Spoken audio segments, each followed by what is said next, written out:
A TV Estadão traz hoje uma entrevista incrível. Eu e meu colega Edmundo Leite, aqui do estadão.com.br, vamos conversar com o Nenê Benvenuti, do Grupo Os Incríveis, que está lançando Os Incríveis anos 60 e 70, e eu estava lá. Exatamente. Nenê, obrigado pela sua presença. Eu que agradeço a sua oportunidade de estar aqui com vocês, com meu amigo Edmundo, com você, Felipe, com o pessoal do Estadão. Legal. Começar perguntando aí do livro. Como é que Vamos surgiu a ideia de fazer o livro? Eu sei que você, assim, por ter participado de uma banda que fez muito sucesso, sempre tem aquela vontade de contar as memórias, né? O livro é isso mesmo, são as memórias daquela época. Olha, na realidade, o livro é uma narrativa da minha carreira musical. Eu comecei em 1959, tocando bateria no conjunto The Rebels, que é o primeiros grupos de rock que teve no Brasil. Daí eu começo em 59, nós gravamos o primeiro disco em 78 rotações, Rock and Roll do Jerry Lee Lewis. E daí passei por tocar a bateria nessa época, depois passei para o baixo. Em 61, 62 montamos outros Rebels com uma formação de rock instrumental ou surf music, como quiserem. Depois disso veio a Jovem Guarda, daí eu montei os Beatniks, que aliás o Roberto Carlos apresentava a gente, agora com vocês, o mais puro Liverpool Sound do Brasil, e a gente fazia cover dos Beatles, um dos primeiros grupos. Aí os Incríveis me convidaram para entrar no grupo, e daí fomos para o Japão, fizemos um filme na Europa, daí conta uma série de coisas que eu acho legal a gente deixar escrito. Como o Brasil não tem muita memória, eu acho legal a gente deixar escrito alguma coisa que aconteceu. Então tem várias aventuras, tive o privilégio de tocar com Elis Regina, com Raul Seixas, tem a minha viagem para o Alasca, e tem uma série de coisas. Deixa você perguntar, velho. Agora, Nenê, você falou que começou com a banda, mas você não falou a idade que você começou. Ah, sim, eu tinha 12 anos de idade. Era uma criança, Eu né? era uma criança, eu tinha que pedir autorização para minha mãe, para o meu pai, para eles, o juizado de menores. Porque, inclusive, nós abrimos 2 shows legais no Teatro Record, de 2 cantores muito famosos na época, que era agora está no livro, que era o Frank Lymon, que era o cantor dos anos 50, e Johnny Restivo. Pouca gente vai saber quem é isso, porque só quem tem mais de 60 anos de idade vai saber. Isso foi em 1960. Então, tem a foto aí, eu estou bem garotinho, 12 anos de idade, comecei muito cedo com a música. O Frank Lymon era garotinho também, né? Ele devia ter uns 18, 19 anos, e ele, um grande artista, e ele era baterista também, e ele trouxe a bateria dele, americana, e eu fiquei babando, né, 12 anos de idade, babando, olhando a bateria. Ele falou, você pode tocar. Eu olhei para ele, não, you can play. Daí eu toquei na bateria dele, era outra coisa, né? Porque, inclusive, eu falo no livro a nossa dificuldade nos anos 60, com as guitarras, com baixo, com os instrumentos que ele não podia importar, era proibido. Então, os instrumentos nacionais também estavam começando, as fábricas brasileiras estavam começando. Então, a tecnologia não dava para comparar os instrumentos nacionais com os importados, né? O sonho de todo mundo era ter uma guitarra Fender. Então, por aí você imagina um baixo Fender ou uma bateria americana, mas era impossível. Então, eu não sei como é que a gente fazia. Tem aí umas fotos no livro que tem os nossos amplificadores, tinha 15 watts. Hoje tem 400, né, 800. Tinha 15 watts, o meu de baixo tinha 40 watts, 30 watts. Então, e a gente tocava para um público enorme e a turma gostava. Quer dizer, você vê que tudo se adapta, né?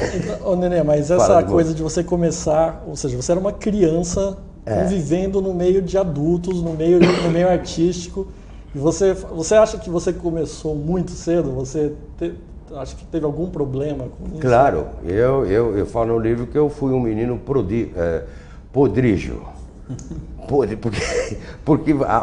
Porque você já começa a viver a vida adulta com 12 anos de idade.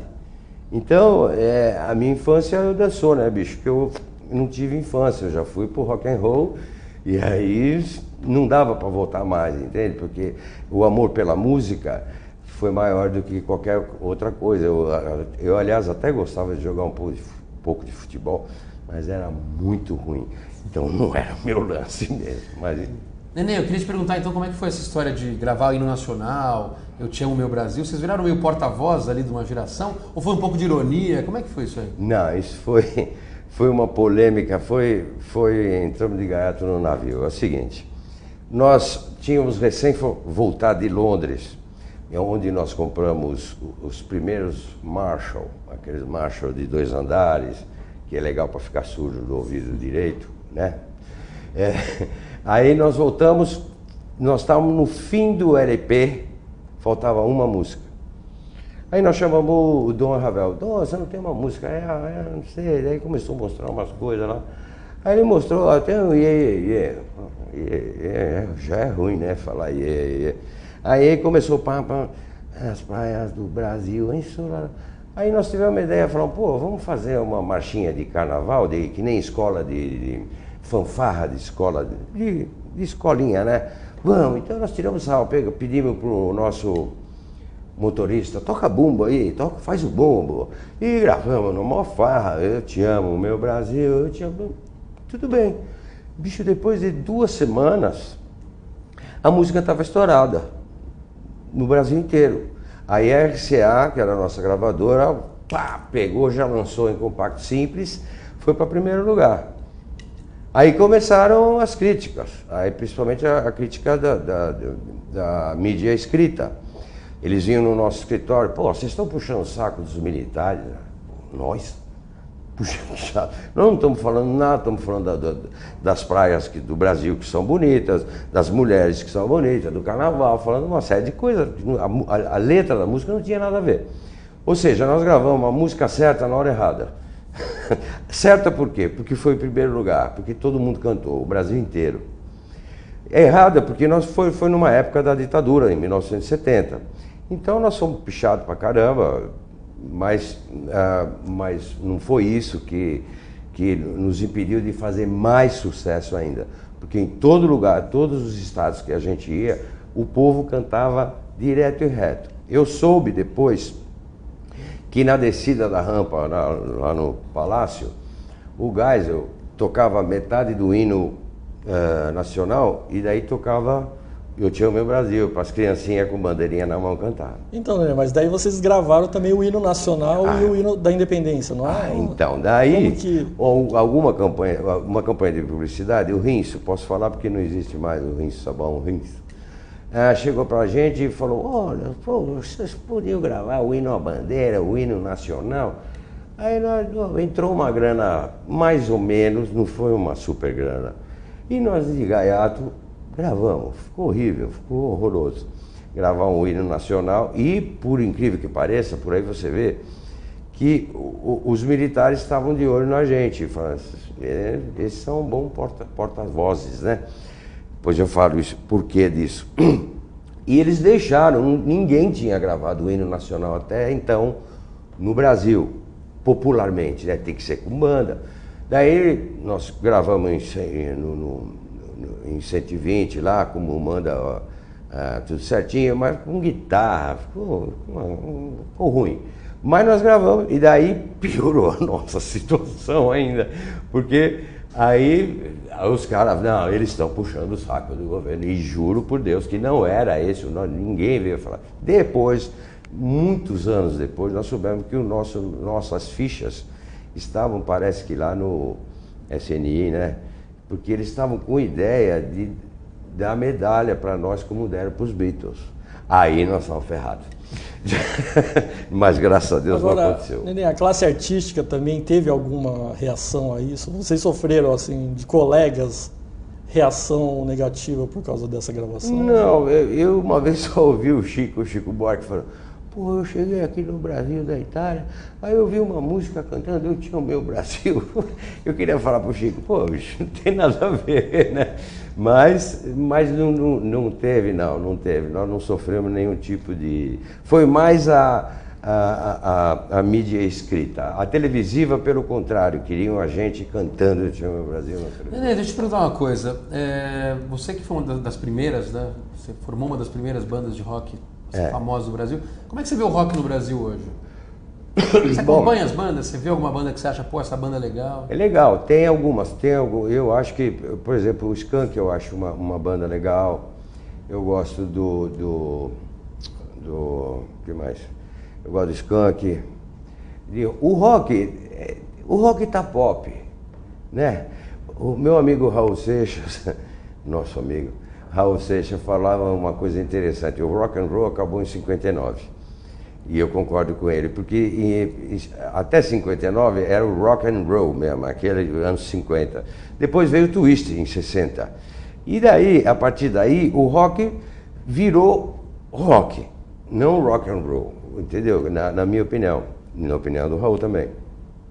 Então, hoje, se você falar em rock, tem várias, né? Tem o Sepultura, que é maravilhoso, tem o Angra, tem vários, tem o Doutor...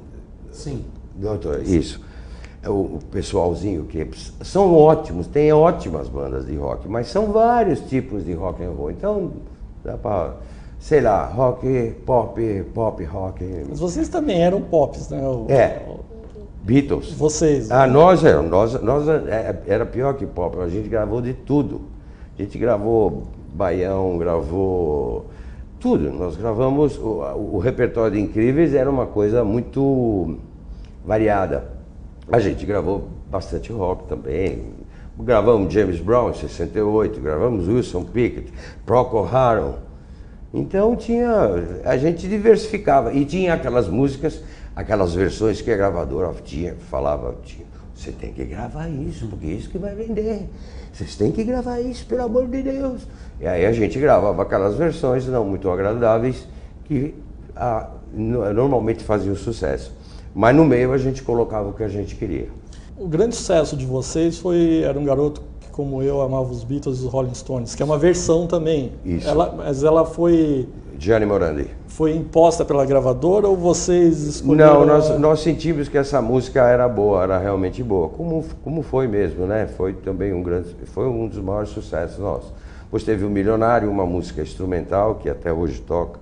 Depois teve Vendedor de Bananas, que o Jorge Ben fez especialmente pra gente também. Então, tivemos vários sucessos durante os 10 anos de Incríveis. Foi bastante sucesso em disco. O Vendedor de Bananas, vocês gravaram antes que o Jorge Ben? Então? Antes, o Jorge Ben fez especialmente para nós Incríveis. Foi uma gravação que nós gravamos, acho que em 68, 69, eu não estou me recordando direito.